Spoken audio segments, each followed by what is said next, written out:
Until now, this may have been the most enduring image of Osama bin Laden, boasting over his greatest and most diabolical triumph.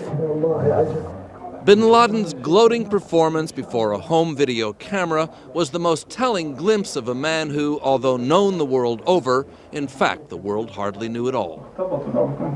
His hatred of the U.S. and love of militant Islam was born, it seems, in the 1980s, when the rich kid from Saudi Arabia put his money and his reputation behind the fight against the Soviet invasion of Afghanistan. His family construction business in Saudi Arabia had generated a fortune, estimated in the hundreds of millions of dollars, dollars which were funneled into building his own training camp known as Al-Masada, the Lion's Den. With the Soviets defeated, bin Laden turned on his former ally, the United States, and its ongoing involvement in the Islamic world, specifically the continuing presence of American troops in Saudi Arabia.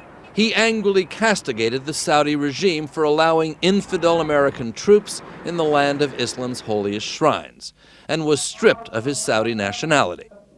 By 1992, even his own family had disowned him, and his life in exile, first in the dust of Sudan, had begun. It was here that he planted the seeds of Al-Qaeda and set to extending a network of hatred, directing and financing terror wherever he could. When the World Trade Center was attacked the first time, killing 6 people, it turned out one of the plotters had been living in Pakistan in a house owned by bin Laden. When 2 American embassies were bombed, this time killing more than 200 people, those on trial admitted Al-Qaeda had been planning the attacks for 5 years. Bin Laden never claimed responsibility, but from the caves of Afghanistan his message was clear. It was the duty of Muslims, he said, to kill Americans, wherever they were and whoever they were with.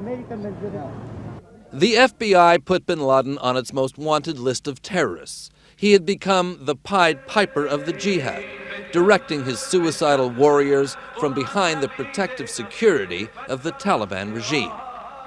Bin Laden felt he had become immune, says Al-Quds editor Abdul Bari Atwan. When I interviewed him in November in 1996, he said, I left too much. I should be died long time ago when I was fighting the Soviet Union, and I regret I didn't die in that time. He tried to blow up the Los Angeles airport, but the plot failed when the bomber was caught with a carload of explosives at the Canadian border.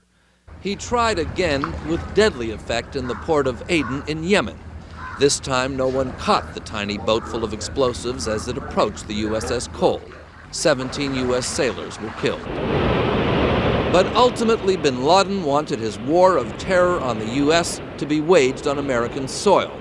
The September 11th attack, the effect of which the world could never have contemplated, seems even to have surprised bin Laden himself.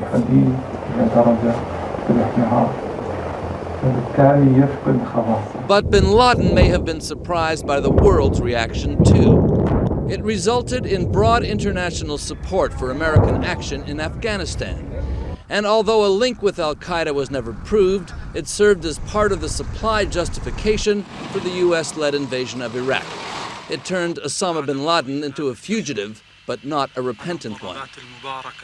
In the end, Osama bin Laden was undone by his own perverse success, an attack so devastating it caused 2 retaliatory wars and launched the biggest manhunt the world has ever known. Mark Phillips, CBS News, London.